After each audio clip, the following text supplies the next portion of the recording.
Right, so welcome to the news preview segment here on Pan-African Television. My name is Kwame Owusu Danso. This morning we're touching on an African story. Many fear dead after Guinea-Bissau's coup attempt. That's a story captured by the Ghanaian Times newspaper.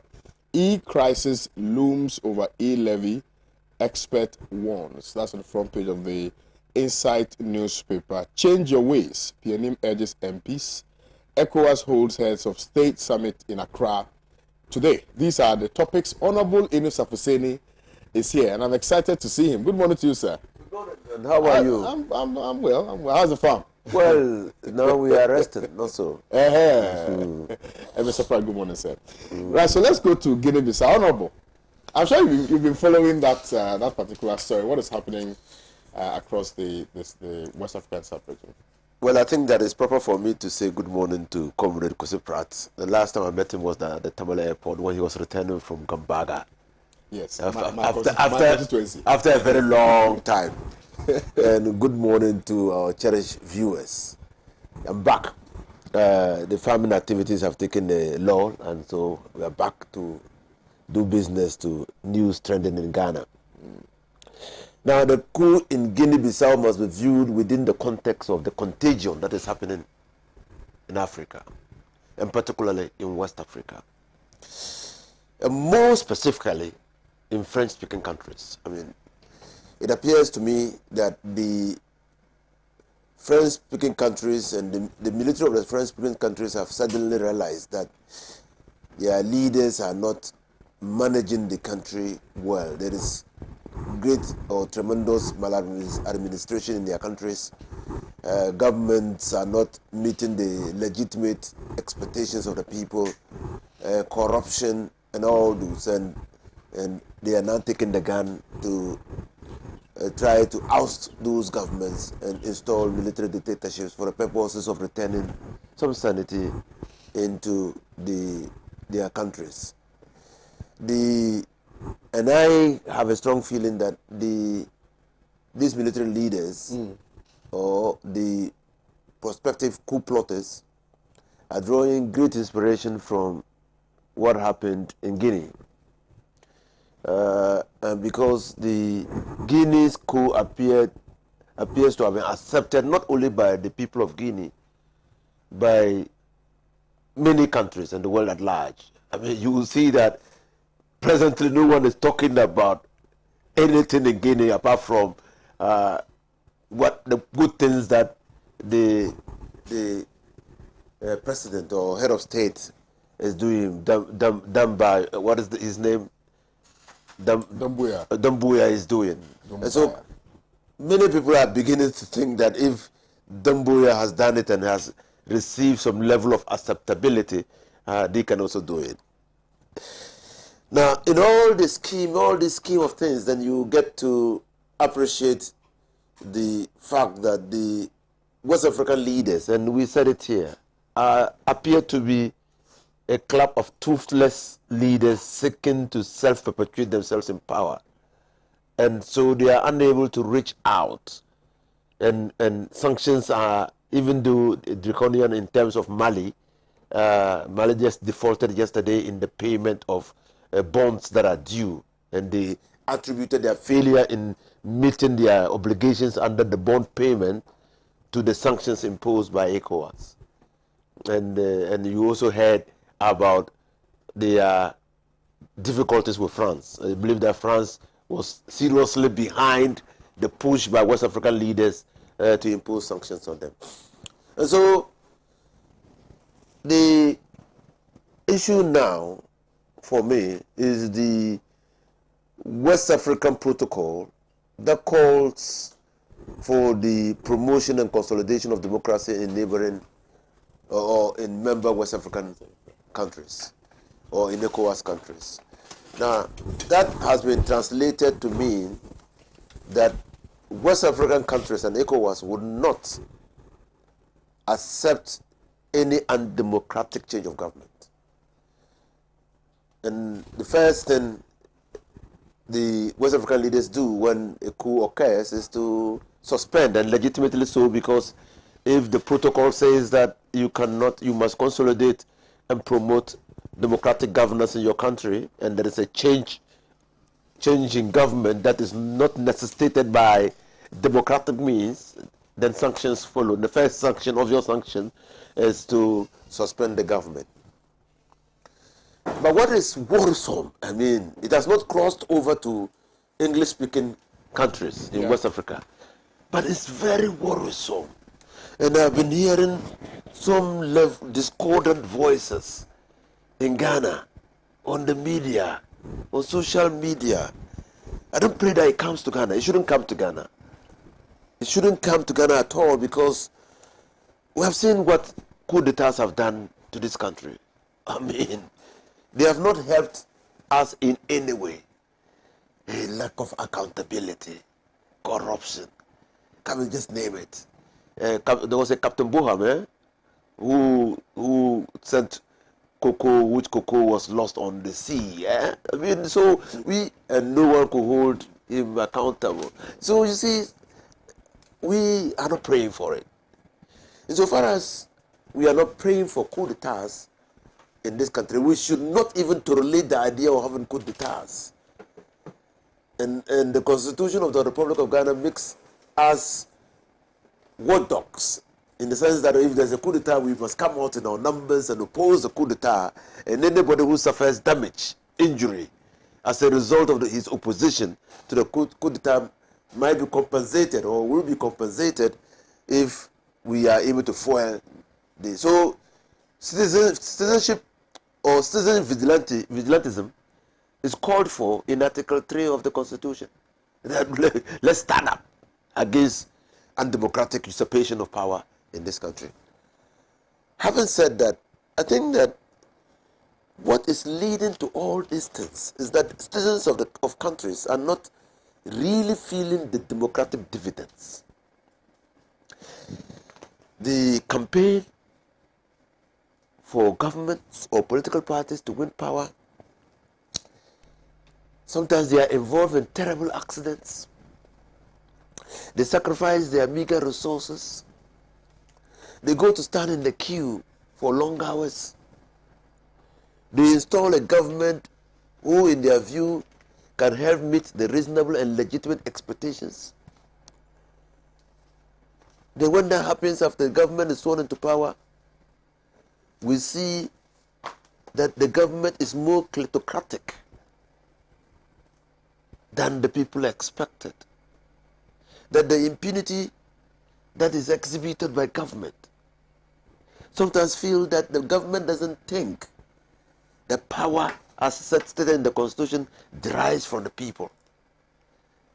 The government is waiting for 4 years to use propaganda again to get itself elected into office.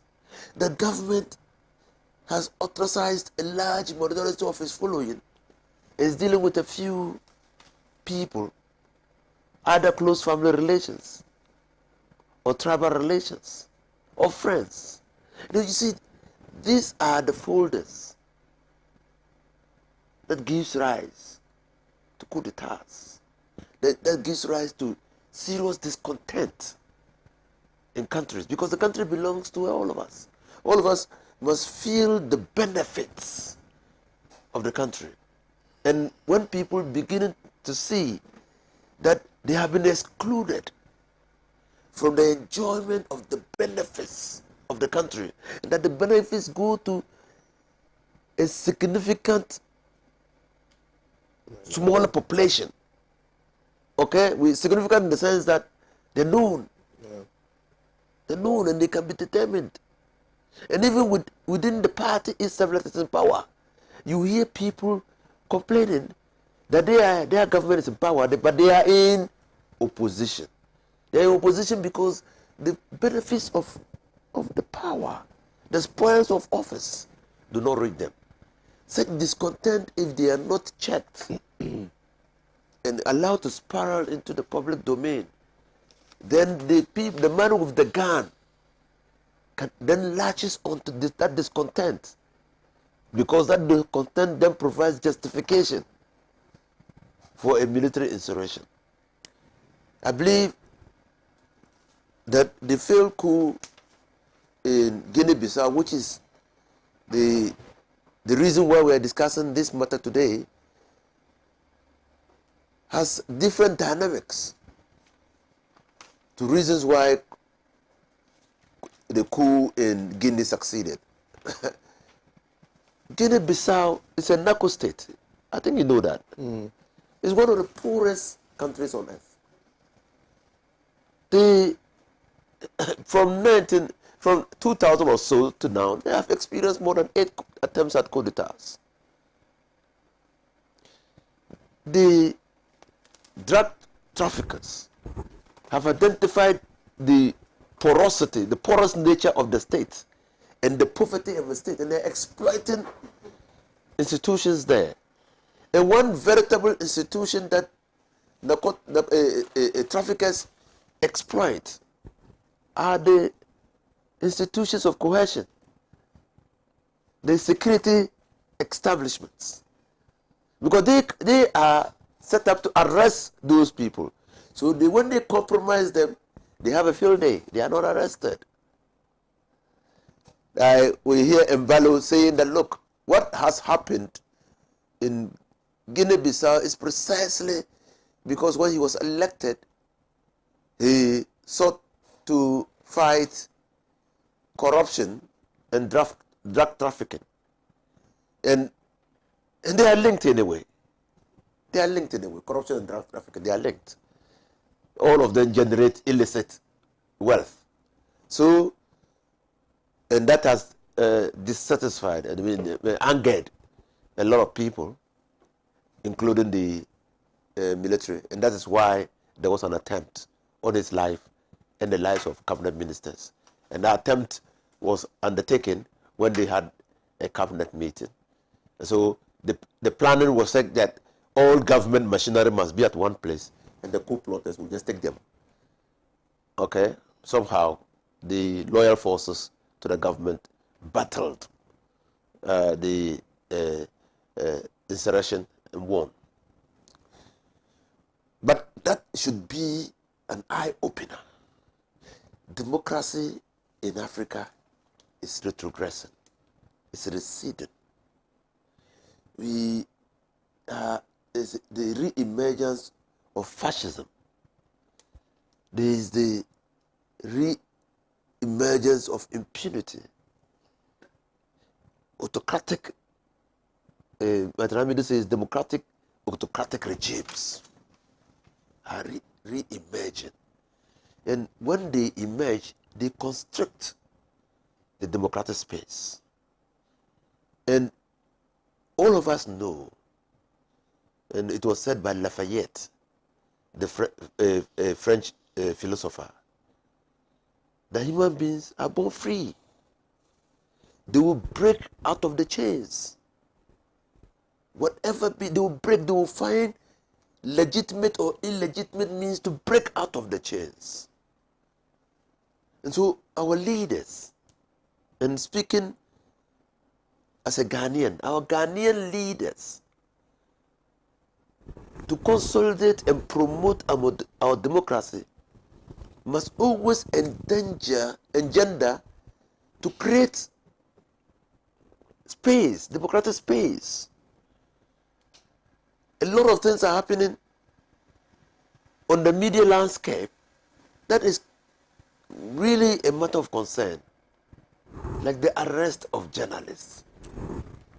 I mean, people do not feel free to speak their mind. That doesn't augur well for our democracy. Government is seeking to introduce a tax. Everybody, is it a tax? A levy. What levy? I don't know. We'll come to it. People are up in arms. Was there consultation before the introduction of that policy? Is consultations continuing? What is the nature of the consultation? Is government listening?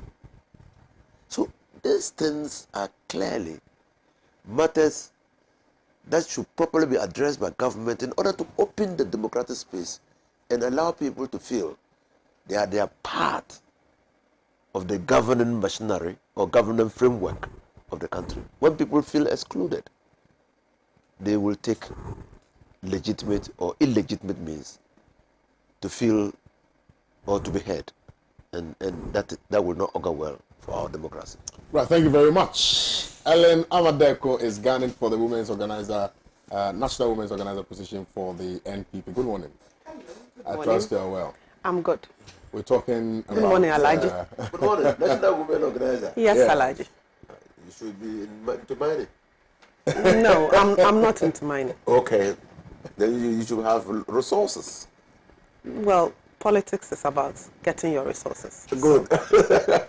Right. So, good morning. Yeah. Many feared death after Guinea-Bissau's coup attempt. My apologies for being late. I had to do a quick step in. Detour. Yeah. And my greetings to everybody watching, especially my women up north. I know you have I keep on saying, I know, I've been getting feedback that you have the whole country. Yes, but I mean, you have a really large followership in the northern part of Ghana and Bono, where I come from. So, yes, my greetings to my people in Wenchi and Techiman, and then to my people in the north, and of course to all the women in Ghana, especially... And Techiman South. Yes. In fact, that was where I was born. I mean, that's why I grew up, Techiman South. And so my greetings to everybody there. And then let me take the opportunity and say a special happy anniversary in advance to all loyal ladies, NPP loyal ladies in Ghana. We will be 6 years in March. So, yes, I mean, when you have a formidable female young ladies who belong to a certain political party, as much as we are for the NPP, for being able to keep ourselves together for 6 years and still running, what has been good. And let's keep it up. And let's see what we can do for our party and for Ghana going forward. Guinea-Bissau, it's like for the past 1 month, it's been cool and cool and cool when we come here. And the last time we spoke about the Burkina one, if you remember, I mentioned that I don't trust the French-speaking, our French-speaking brothers too much, because it looks like there's something going on in French-speaking West Africa. I know we shouldn't say that they are French-speaking, but I mean, that is how we have grouped ourselves. They are all our brothers and sisters. We have Ghanaians living there. When you go to our borders, I mean, the same tribe, the same language. So I think it's colonialism that has brought us this far. And it's sad. Guinea has